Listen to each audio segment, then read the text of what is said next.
Muy bien, espero que todos estén bien del otro lado. Aquí voy a presentar un episodio. Este es el número, ¿qué? Ya 150 de mi acostumbrado programa, el podcast de Mike de todos los miércoles, donde procuro hablar de algo al menos una vez a la semana. Ya tenía tiempo que no lo hacía, pero ya estamos de vuelta. Hay varios episodios allí que pueden ver, pueden compartir, pueden que esto favorece mucho y bien sea que ocurra o no, igual a mí me satisface poner esta información que el primer beneficiado de todo esto soy yo, en la medida que yo, por supuesto, por haber tenido en mi haber todos estos conocimientos que a lo mejor puede olvidarse si no se comparte, si no se amplifica, y una muestra de ello es que en la práctica cotidiana, aunque yo trabajo en un consultorio y todo eso, si no lo llevas a cabo todo el tiempo en el diario vivir y no lo compartes y no lo hablas, es una información que termina diluyéndose, difuminándose, hasta poco a poco irse perdiendo del todo. Así que el principal beneficiado al comprometerme a hacer este programa, y por eso insisto en ello, más allá de los números, más allá de las estadísticas, que quisiera, por supuesto, como no, que se fuera a otros lugares y se difundiera. Y ahí ustedes pueden ayudar mucho, quien sea que esté escuchando del otro lado. Y el programa de hoy es un tema que me parece súper interesante. Ya les decía que el 150, miércoles, trato de hacerlo una vez a la semana. De regreso ya he puesto otros episodios allí y este episodio trata un poco sobre una frase que a mí me parece bastante bizarra, me parece bastante de un tema de película de terror y ya van a ver por qué y por qué es tan común contradictoriamente, porque el aprendizaje y va de eso, ¿no? Y todo lo que implica aprender a hacer una especie de transmitir o compartir o facilitar el aprendizaje es un medio que a veces soy yo el que puedo hacerlo, puede ser un padre, puede ser un maestro, un docente, una persona que difunde. Por eso es que me pongo yo allí también en este lugar donde no solamente enseñas, también aprendes en el proceso. El aprendizaje es un proceso que además termina en la tumba, desde que naces hasta la tumba. Y como hay muchas personas y tantas personas ocurran, existan, es una variabilidad de métodos, o por lo menos uno quisiera pensar de que es el caso, que tengan que usar para llegar a un conocimiento pleno, que tanto siempre se trata de aproximaciones, de relativo conocimiento. No digamos que el conocimiento como tal sea algo fáctico, un hecho palpable porque existe, porque ocurre y ya, sino que tanto, una vez más, es verdadero lo que aprendemos. Y cuando ya un conocimiento ya instalado que lo queremos transmitir, entonces está este dicho que me parece bizarro, como ya les decía, me parece de película de terror. Si le quieres poner un tema, una película de terror sería uno muy idóneo. La letra con sangre entra. Y este es el tema, creo yo, que le voy a poner. Ya vamos a ver por qué esto es algo que es común y a la vez bizarro, en contra de la enseñanza-aprendizaje, que es un camino de ida y vuelta, y más allá de que el que aprende está en desventaja, pudiéramos decir que carece de algo, el que enseña puede sentirse que está en una posición más ventajosa y por eso, que de cierta manera sí es el caso, ¿no? Porque tiene unos conocimientos que puede compartir y que, digamos, si se trata de algo que el otro, por su condición de aprendiz, está dificultándose, yo pudiera, dependiendo de quién sea yo, dependiendo de mi propia forma de ver las cosas en cuanto al hecho de que en este momento estoy cumpliendo un papel de, digamos, maestro, tutor, facilitador de aprendizaje, persona que enseña. Esto pudiera, si yo no lo manejo bien, en este papel que estoy asumiendo, cumpliendo, en este rol de persona que enseña, entonces yo pudiera enaltecerme y ver al otro como una tabula rasa, ver al otro como una hoja en blanco, que es lo mismo, eh, y ver al otro como un mero banco al que yo puedo ir depositando lo que quiera. En tanto lo veo como pasivo, como vacío. Y claro, todo esto, si es el caso que lo veo de esa manera, va a influir en mi manera de enseñar también, evidentemente, en los métodos, en la percepción que tenga de esta persona y de todo lo que implica el aprendizaje, el proceso, si es que lo veo como un proceso o quiero que esto sea algo instantáneo. Y claro, cada quien tiene un ritmo de aprender, uno lo puede asumir como obvio, pero no tanto.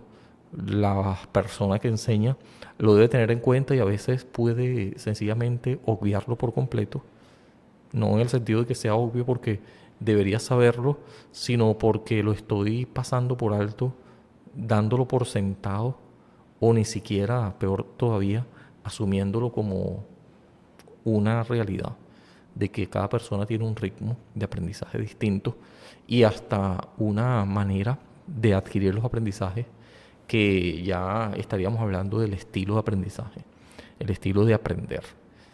Y que si lo vemos de una manera muy estandarizada, y es precisamente donde empieza a ser un problema, es verdad que hay una racionalidad compartida, o por lo menos se asume que es el caso, pero esto no quiere decir de que no haya una indeterminación de la traducción, como diría también Cain o Kine, así le dicen también, en español tal cual como suena esta, digamos, fonos donde está escrito la palabra, de manera fonética.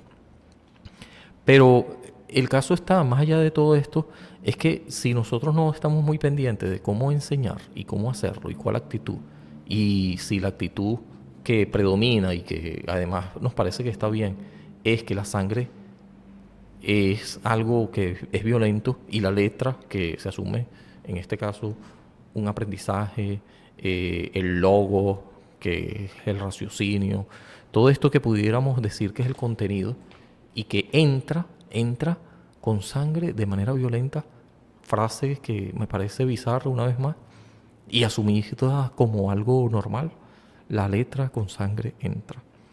Es un gran tema, sin duda, porque pudiera tener aquí una herencia que parte del legado que hemos algunos llevado arrastra, es que esto está bien. Y ya vamos a ver por qué, y ya vamos a ver por qué no es algo que deba asustarnos demasiado, aunque tampoco queremos normalizarlo. Esto es que el aprendizaje y la manera de enseñar y todo lo que esto conlleva, hablando de la programación neurolingüística, pseudociencia dirían algunos, pero claro que esto del efecto Pigmalión, de que cómo lo digas, qué digas, esto que está en código siempre de lengua, de una lengua, termina afectando o no a la persona. Y el aprendizaje siempre está mediado o atravesado por la lengua, no hay escapatoria. Y la psicología conductual, que es otro tema que vamos a tocar, en la medida que hablemos de esto, está ligado completamente a esta temática porque mano dura es algo que algunos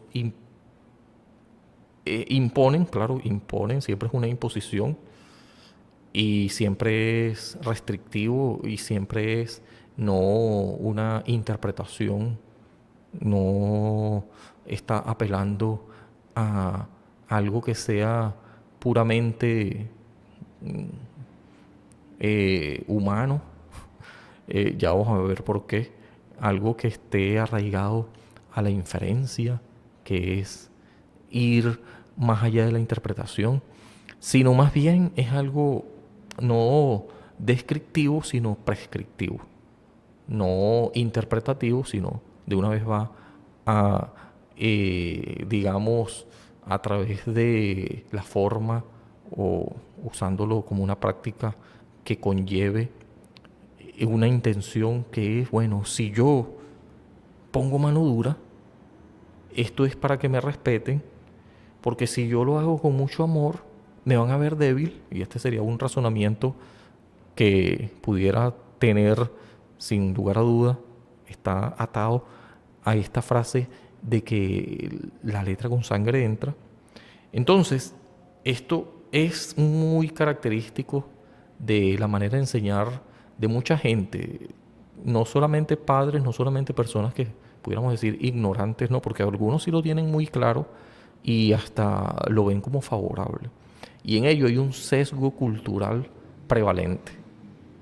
¿Por qué? Porque está muy arraigado, no solamente en Oriente, en esta parte del hemisferio de nuestro mundo, donde la gente es más estricta, se supone, y son más penalizadores en cuanto a si se cumple o no ciertas metas o si llenas o no ciertas competencias. Pero también ocurre en Occidente, que es esta parte del mundo donde nos encontramos la mayoría de nosotros. Bueno, claro, porque este podcast y este eh, particular tema en este episodio no creo que llegue más lejos que algunas partes de Occidente, pero hablando del Occidente colectivo, de esta región, ocurre también este arraigo, este sesgo cognitivo, este sesgo cultural propiamente de que la sangre es violenta, es todo lo que implica, y entonces la letra, que es el logo, en resumida, la letra con sangre, entra, ¿sí? Vamos a apelar aquí y vamos a hablar de un autor que se llama Benjamin Spock. Por eso tengo unas notas aquí para ir también guiando todo lo que voy a decir.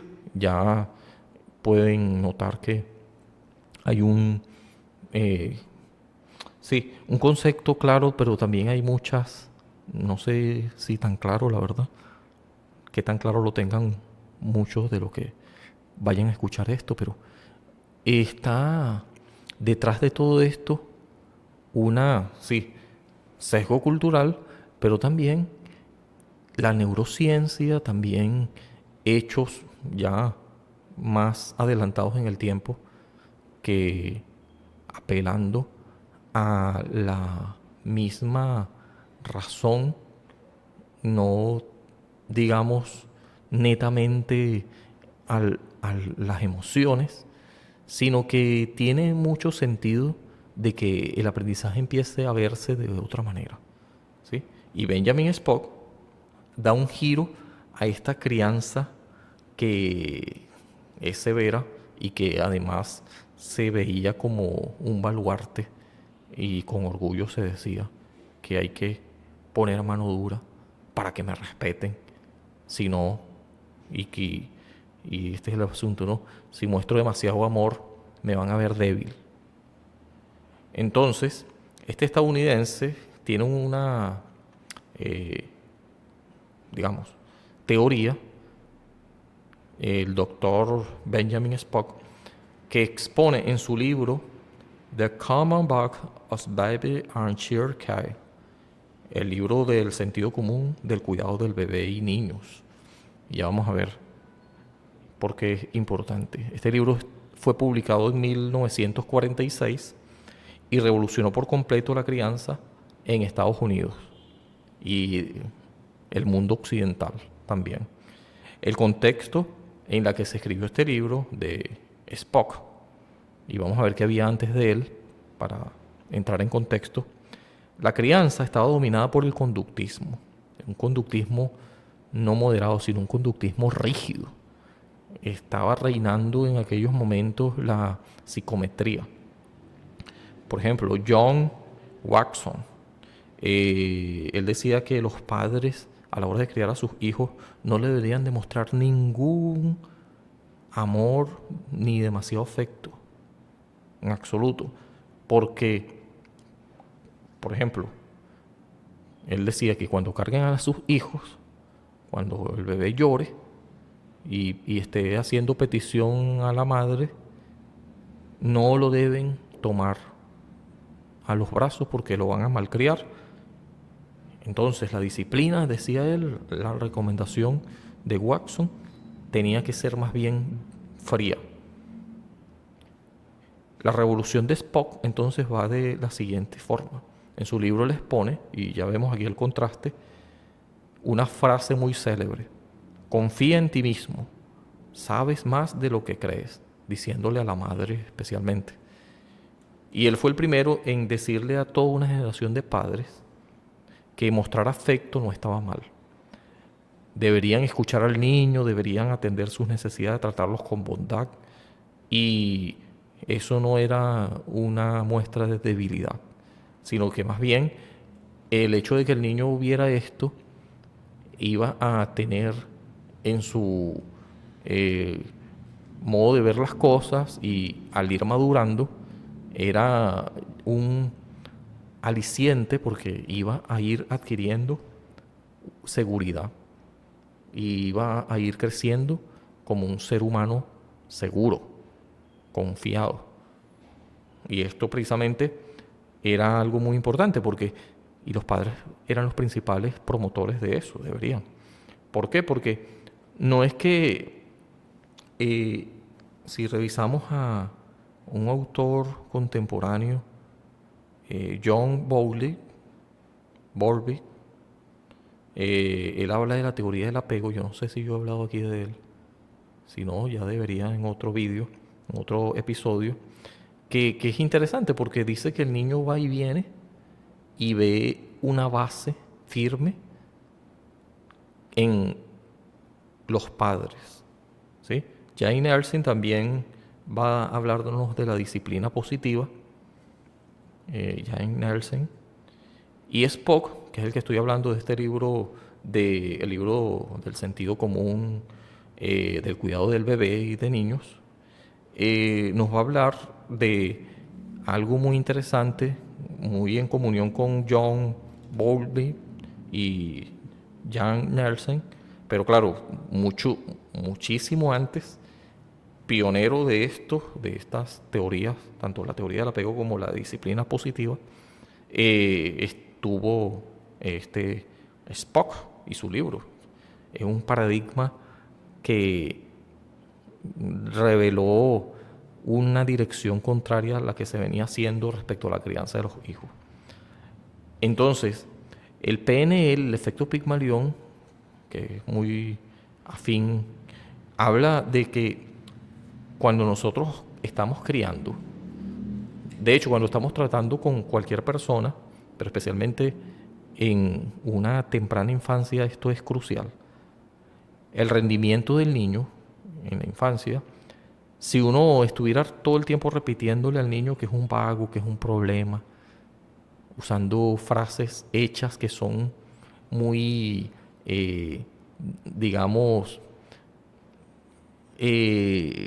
comunicando un mensaje con estas frases muy despectivos, un trato hostil, evidentemente, a través de estas palabras, y que el niño termine relacionando estas frases, inscribiéndolas en su memoria, en su manera de ser también más adelante, porque terminaría creyéndose esta frase. El niño va a internalizarla y va a codificar este lenguaje y lo va a ver como una etiqueta, porque nosotros se la estamos induciendo, y va a formar parte de su identidad.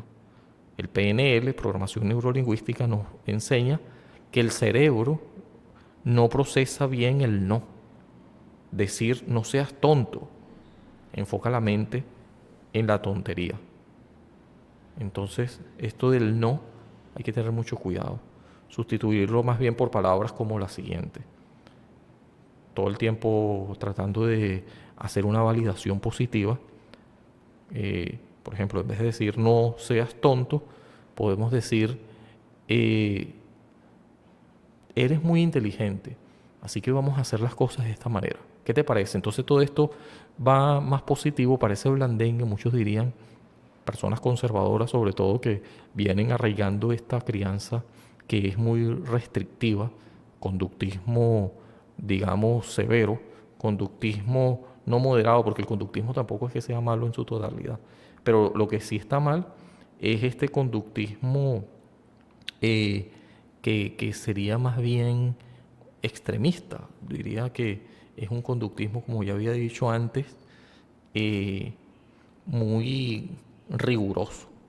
Así que el hecho de que empecemos a usar bien las palabras, la validación que va a moldear la estructura cognitiva, esto lo sabemos gracias a la neurociencia, de una manera más objetiva, esto va a asegurar el éxito, va a transmitir seguridad que va a contribuir a la vida adulta de este niño que después de todo está en un desarrollo constante.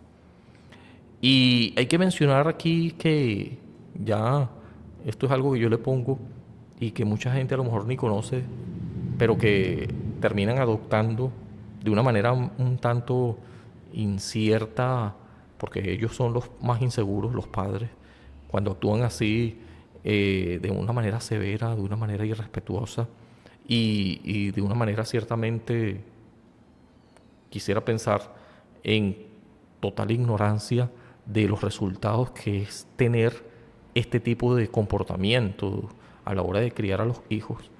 Entonces, Maquiavelo empieza a ser una figura importante, su enseñanza eh, de es mejor ser temido que amado, que habíamos en El Príncipe, esta obra de Maquiavelo. Muchos padres operan bajo ese mismo software maquiavélico, hay que decirlo. Si me teme, me obedece. Si le muestro amor, se aprovechará de mí. Y muchos maestros también, yo he escuchado eso demasiado. Aquí que estoy en el consultorio donde yo trabajo, yo he escuchado eso mucho. Si tratas al niño con amor, con cariño, con respeto, por supuesto, sin extralimitarnos. Nadie está diciendo que eso tenga que ver con esas otras cosas que son nefastas. No, pero el amor sincero, cariño, respeto activo, como diría Adela Cortina, eh, esto me resuena también al hecho de si no es tu manera, estilo, ritmo, y el otro, dígame si es un niño, todavía debes respetar más porque está en un proceso de maduración eh, neurológica, en el neurodesarrollo, encontramos eso. Y si eres un padre, quizás no necesites saber esto de manera profesional, pero al menos entenderás. Y es precisamente lo que dice en el libro, esta premisa que ya les decía, Spock, ¿sí? Benjamin Spock, que confía en ti mismo. La intuición que te dice, sabes más de lo que crees. Así que, evidentemente, no deberías hacer un acto desaforado, convertir el aprendizaje en algo violento. La letra con sangre, créeme que no entra. No, no entra. ¿Por qué? ¿Qué es lo que va a entrar allí? Es mejor ser temido que amado, Maquiavelo. Si me teme, me obedece, si le muestro amor, se aprovecha de mí. Justamente es el software maquiavélico. El error radica que, hablando de Maquiavelo, él escribía para mantener el poder político sobre los súbditos en un estado de guerra. Pero en la familia no estamos en guerra. No vas a usar estas técnicas maquiavélicas para formar la psique de tu hijo. Eso no tiene nada que ver. El miedo en el hogar no educa, solo lo que hace es inhibir una conducta de manera temporal. Es decir, que mientras esté todo este rollo y toda esta penalización y estos sustos y estos, digamos, castigos severos, el niño, la niña va a aprender a actuar bien, no por una ética responsable, sino va a hacer algo que vas a creer que sí está aprendiendo, sí está acatando, pero no, lo que está aprendiendo es a esconder mejor y a simular. ¿Por qué? Porque no quiere que lo atrapen, no quiere que lo violenten. En la adultez esto se va a transformar en jefes tiránicos, empleados sumisos, que confunden el respeto con el amor. ¿Por qué? Porque no tuvieron buenas bases. Estoy pensando en Nietzsche, y aquí yo anoté algo muy interesante que ya les voy a decir. Él criticaba la moral de esclavos, ¿sí? Si crío a mi hijo puramente por amor y la bondad, que sería lo apolíneo, entonces el mundo exterior, que es dionisíaco, que es salvaje, que es caótico, va a devorarlo. Este pudiera ser un razonamiento que aquí anoté que me parece súper interesante. Mejor que criemos al niño de manera severa para que se enfrente al mundo que es dionisíaco, haciendo este paralelo, ¿no? Esta cuestión bimodal, ¿no? Entre lo apolíneo y lo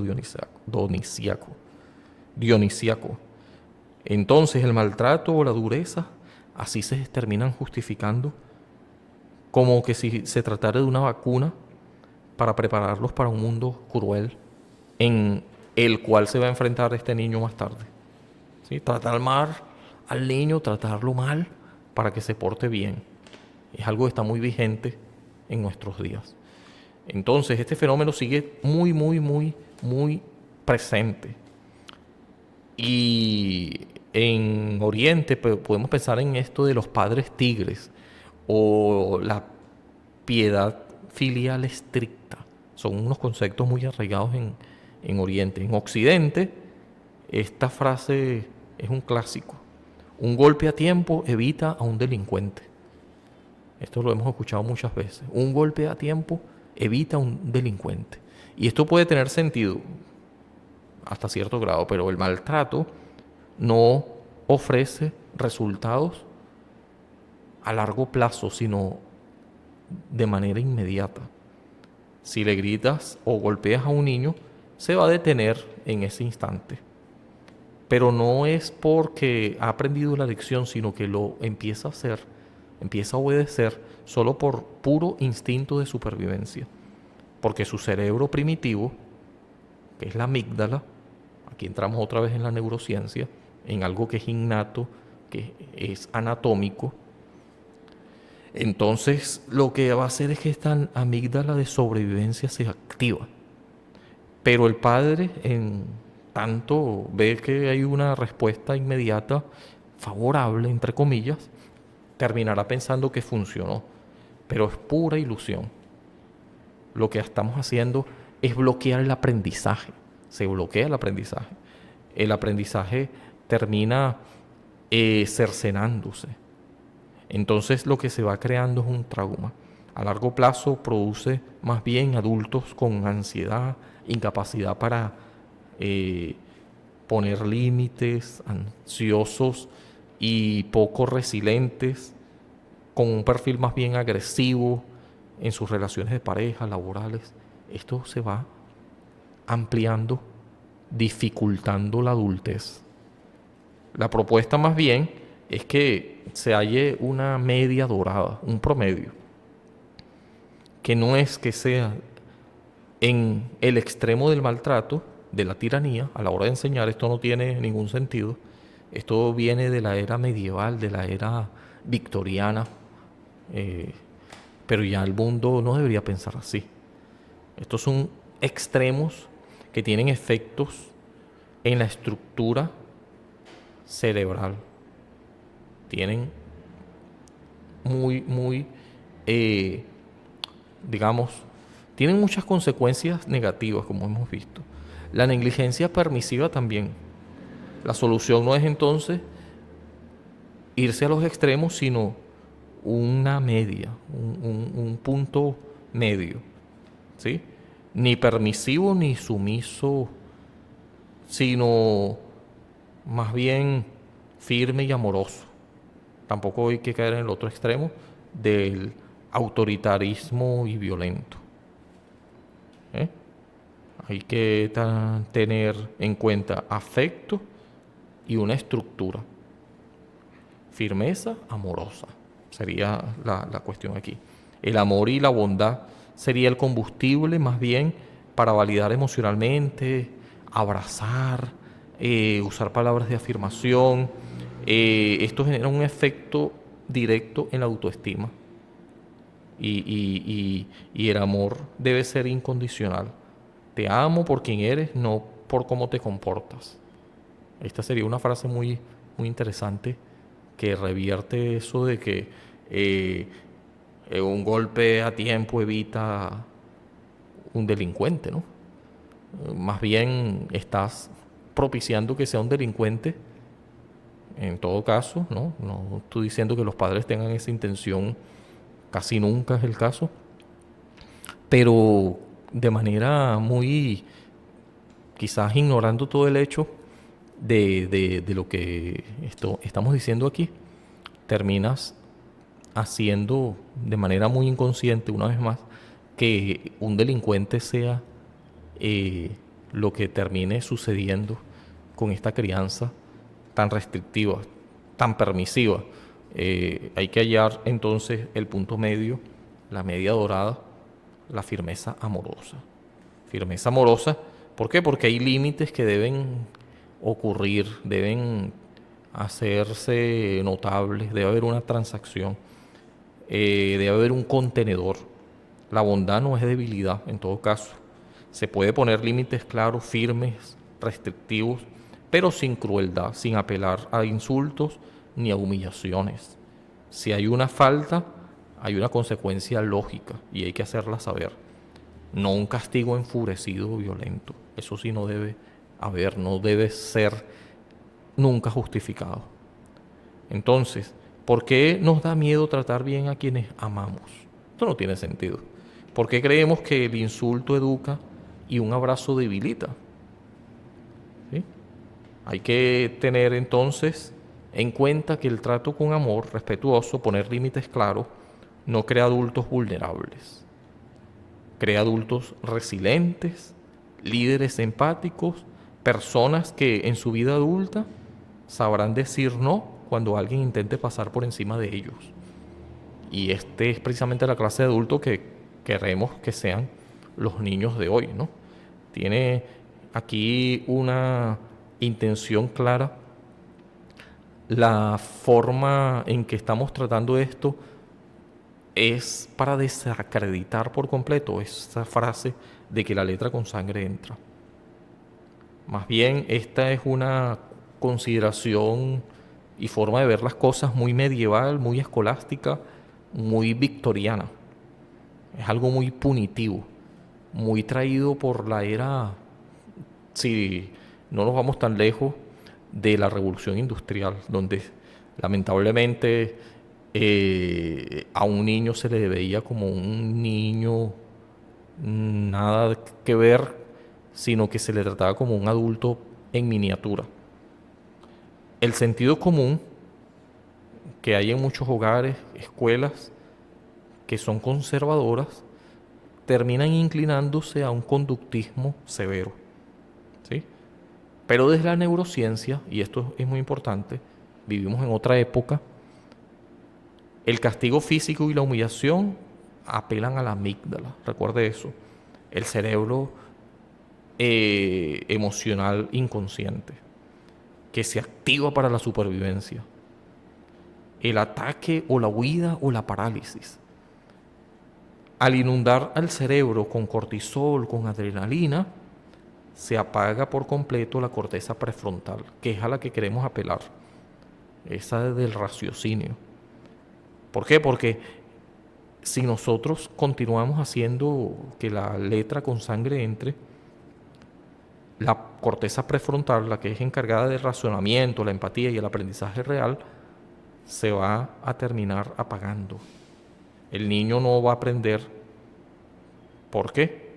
Porque a través de una acción mala aprende a tener más bien miedo para sobrevivir. Y no queremos eso. Así que más adelante vamos a tratar el asunto de Bowlby y Nelson sobre el apego evitativo y sobre la disciplina positiva, ¿sí? pero aquí hay muchas cosas que decir. Quizás hablemos un poquito sobre el conductismo radical de Watson y de Skinner más adelante, que es algo que, por ser radical, está en el extremo de la sangre entra, es algo violento. La psicología oficial en ese momento trataba a los niños como una máquina reprogramable en la era de la revolución industrial. El niño era visto como un lienzo en blanco, un animal salvaje que debía ser domesticado, que tenía que obedecer a ciegas y que era algo cortoplacista, era el único indicador de éxito, lo que estamos viendo en el momento. ¿Sí? Así que el apego seguro, el vínculo emocional, la crianza firme pero respetuosa, al mismo tiempo, es algo que enarbola esta teoría de Spock. ¿Sí? Si no le pego ni le grito, entonces ¿cómo lo controlo? Bueno, hay que buscar la manera de apelar al amor y a una crianza respetuosa. ¿Sí? Hay una película que aquí estoy buscando que se llama Perdido en la montaña. Trata de un niño que expresa muy bien su descontento con esta forma de crianza de su padre y toda la historia, que por cierto esta película, el director de la película y creo que también el que la creó es Sylvester Stallone, creo. De todas maneras, a lo mejor se la pongo por aquí. De modo que el hecho de que la sangre, violencia, la letra, el logos y las dos cosas estén relacionadas no tiene ningún sentido. La letra con sangre no entra. Lo que vas a ver ahí es pura inmediatez y es algo que no quieres para tu hijo. Más bien hay que apelar a una crianza responsable y respetuosa y que por supuesto ya había dicho, la negligencia, aquí se llama engreír, algo así, ¿no? Tampoco está bien. Hay un proverbio que reza a lo siguiente, ¿no? Que quien vive mimando a un muchacho o a un niño desde la infancia, cuando se hace viejo, por supuesto, ahí vemos lo contraproducente, va a causar malestar, descorazonar a su padre, a su madre, a sus padres. Entonces, esto es lo que quería decirle, creo que quedó muy largo, espero que bien, y espero que después vayamos a desarrollar un poquito más esto de el apego, esto de que les había mencionado, ¿no? La teoría del apego y la crianza responsable para ver y denotar algunos argumentos teóricos, científicos, que sí están más allá de los mitos, más allá de las tradiciones y de este conductismo extremo, sí que tienen además una eficacia probada, sí van a ser eficaces. Y después de todo no se trata de una técnica fría, sino de usar la intuición, como decía Spock. Sabes más de lo que crees a la hora de criar a tus hijos. Así que no te dejes llevar por meros, digamos, tradición y arrastrar al infinito, porque el hijo también va a hacer lo mismo con sus hijos y así sucesivamente, a estos niños que en el futuro van a ser adultos y que sí que influirá mucho la forma de crianza, la que están haciendo hoy algunos padres, todos los padres, que es difícil, nadie está diciendo que sea fácil, pero intuitivamente, biológicamente, los padres, las madres, padres y madres, estoy hablando de papá y mamá en general, los papitos, como dicen aquí, deberían tener en cuenta, sabes más de lo que crees. Chao, chao, nos vemos otro día.